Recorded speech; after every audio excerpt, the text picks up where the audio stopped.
우리 인생에는 때로 거대한 벽 앞에 선 것처럼 느껴지는 순간이 찾아옵니다. 더 이상 나아갈 길이 보이지 않고 모든 문이 굳게 닫힌 것만 같은 절망의 순간. 그것은 깨어진 결혼 생활일 수도 있고 끝없는 재정적 어려움일 수도 있으며 깊어지는 건강 문제나 풀리지 않는 인간관계일 수도 있습니다. 우리는 마음속으로 외칩니다. 어떻게 이 상황을 헤쳐나갈 수 있을까? 내게 돌파구가 필요해. 오늘 우리는 수천 년의 지혜가 담긴 성경 속에서 바로 그 돌파구의 비밀에 대한 이야기를 나누고자 합니다. 이 이야기는 단순히 과거의 기록이 아니라 오늘을 살아가는 우리 모두에게 강력한 희망과 실제적인 해답을 제시합니다. 본격적인 이야기에 앞서 오늘 이 메시지가 당신의 마음에 깊은 울림을 준다면 구독과 좋아요를 통해 더 많은 이들에게 이 은혜의 소식을 전하는 일에 동참해 주시길 부탁드립니다. 당신의 작은 손길이 절망 속에 있는 누군가에게는 큰 위로와 희망의 빛이 될 수 있습니다. 이 채널을 통해 하나님의 사랑과 축복이 더 널리 퍼져나가기를 소망하며 주님의 평안이 여러분 모두와 함께하기를 기도합니다. 이야기는 역대상 14장에서 시작됩니다. 다윗이 마침내 온 이스라엘의 왕으로 기름 부음을 받았을 때 그의 대적인 블레셋 사람들이 그 소식을 듣고 그를 치러 올라옵니다.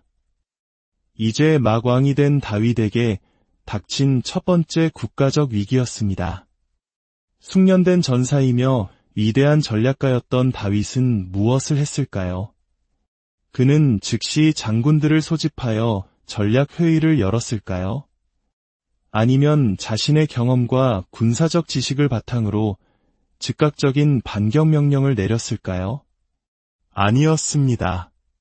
다윗이 가장 먼저 한 일은 조용히 하나님 앞에 엎드려 묻는 것이었습니다. 역대상 14장 10절은 이렇게 기록합니다.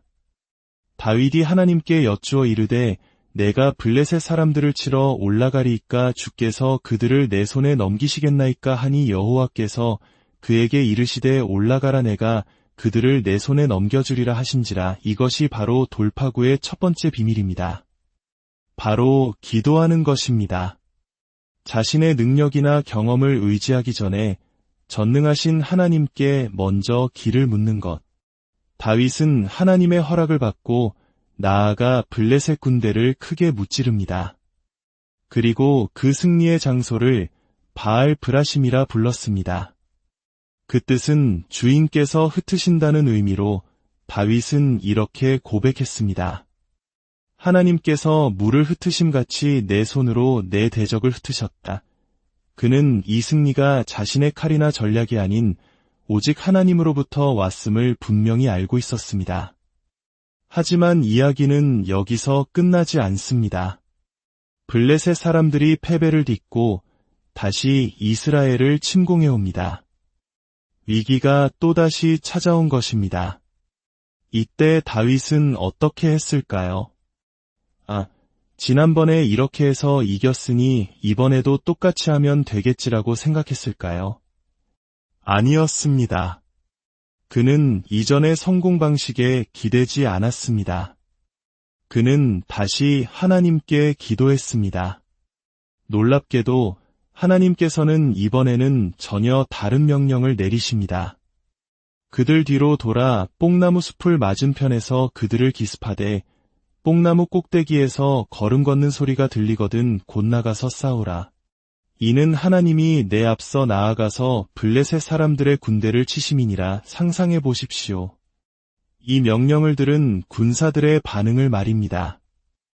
특히 젊고 경험이 부족한 병사들은 어리둥절했을 것입니다. 뽕나무 꼭대기에서 발소리라니? 왕께서 지난 전투에서 머리라도 다치신 걸까? 이건 상식 밖의 일이야 라고 수군거렸을지도 모릅니다.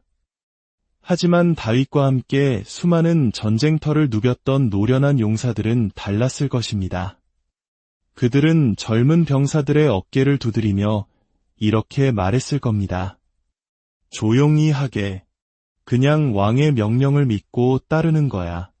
이것은 왕의 계획이 아니라 우리보다 앞서 싸우시는 하나님의 계획일세. 그리고 다윗은 그 이해할 수 없는 명령에 그대로 순종했습니다.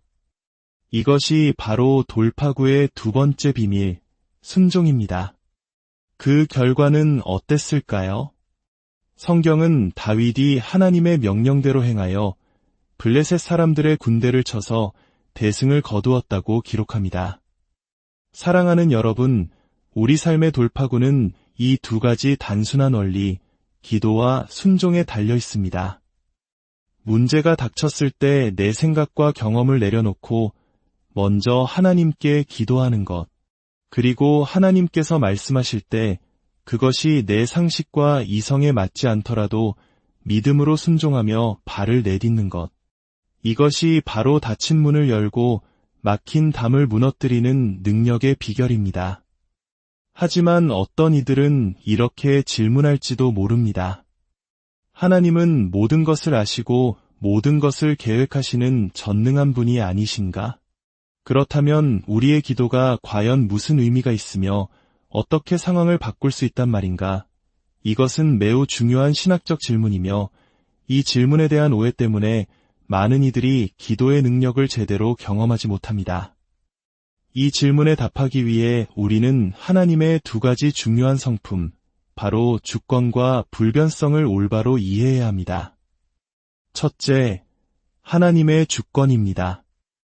많은 사람들이 하나님의 주권을 하나님께서 모든 일을 자신의 뜻대로 정해 놓으셨기 때문에 우리가 할 수 있는 일은 아무것도 없다는 숙명론처럼 오해합니다. 그러나 성경이 말하는 주권은 그런 의미가 아닙니다. 하나님의 주권이란 그분께서 이 우주의 최고 통치자이시며 모든 것의 최종 권위자라는 뜻입니다. 예레미야 32장에는 이 개념을 이해하는데 도움이 되는 놀라운 이야기가 나옵니다. 하나님께서는 예레미야에게 그의 사촌이 소유한 밭을 사라고 명령하십니다.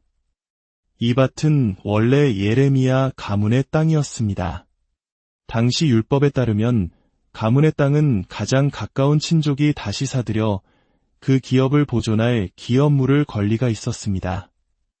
여기서 우리는 두 종류의 땅 문서, 즉 봉인된 증서와 열린 증서를 보게 됩니다.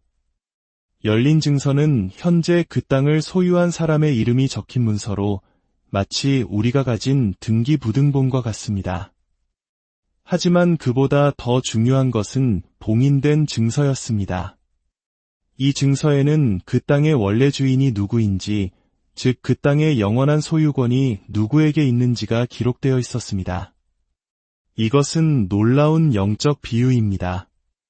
하나님께서는 태초에 이 땅의 관리권을 열린 증서와 함께 아담과 하와에게 주셨습니다.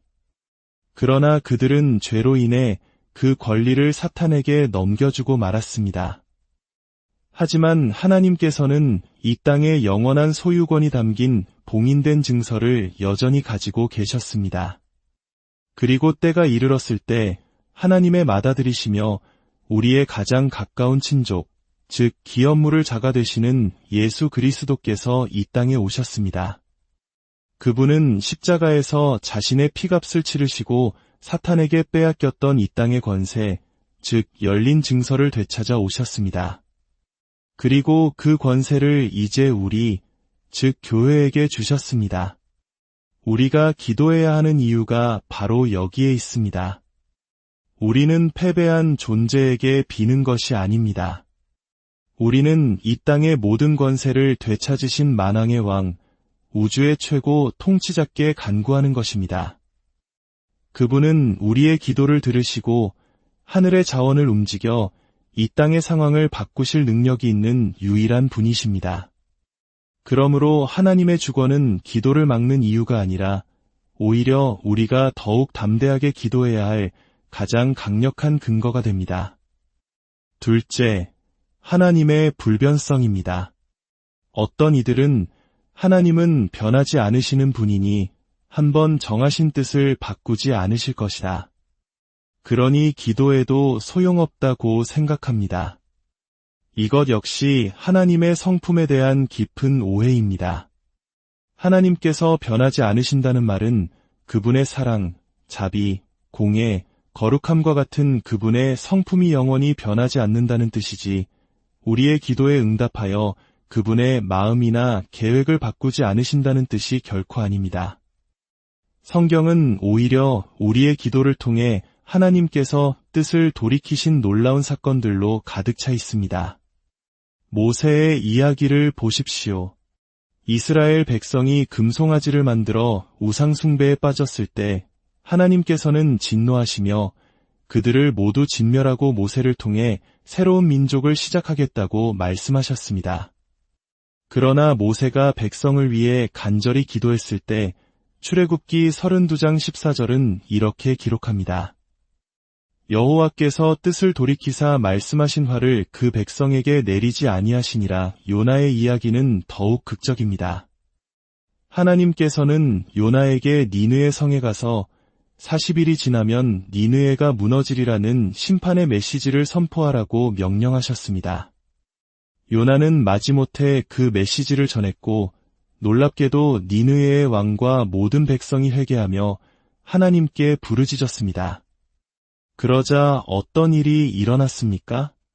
요나서 3장 10절입니다. 하나님이 그들이 행한 것 곧 그 악한 길에서 돌이켜 떠난 것을 보시고 하나님이 뜻을 돌이키사 그들에게 내리리라고 말씀하신 재앙을 내리지 아니하시니라. 하나님께서는 심판을 선포하셨지만 백성들의 회개와 기도를 들으시고 그 뜻을 바꾸셨습니다. 이것이 바로 하나님의 불변하시는 성품입니다. 그분은 변함없이 자비롭고 은혜로우시며 노하기를 더디하시고 회개하는 자에게 긍휼을 베푸시는 분이기 때문입니다. 요나는 바로 그 하나님의 성품을 너무나 잘 알았기에 니느웨 사람들이 회개하면 하나님께서 용서하실 것을 미리 알고 다른 곳으로 도망쳤던 것입니다. 우리의 기도가 강력한 이유는 바로 이것입니다. 우리는 변덕스러운 신에게 기도하는 것이 아니라 영원히 선하시고 자비로우신 아버지께 기도하는 것입니다.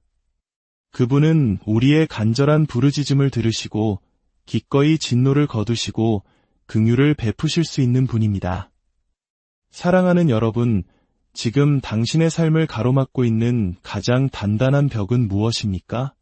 원수가 당신의 삶에서 가장 강력한 요새라고 주장하며 결코 무너지지 않을 것이라고 속삭이는 영역은 어디입니까? 오늘 다윗의 이야기를 통해 주시는 하나님의 약속을 붙드시기 바랍니다.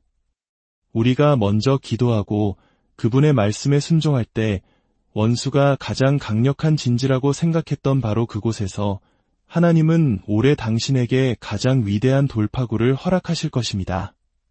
당신의 결혼 생활, 당신의 재정, 당신의 건강, 당신의 자녀 문제, 그 어떤 영역이라도 상관없습니다. 하나님께서 뚫지 못하실 요새는 없습니다. 그분은 바알 브라심의 하나님, 우리의 대적을 흩으시는 승리의 주님이십니다. 이제 조용히 눈을 감고 당신의 마음을 주님께 향하십시오. 기도의 자리를 포기하지 마십시오. 당신의 간절한 기도가 하늘의 보좌를 움직이고 당신의 삶에 기적의 문을 열게 될 것을 믿습니다. 우주의 최고 통치자이시며 변함없이 자비로우신 아버지 하나님의 이름으로 여러분의 모든 삶의 여정을 축복합니다.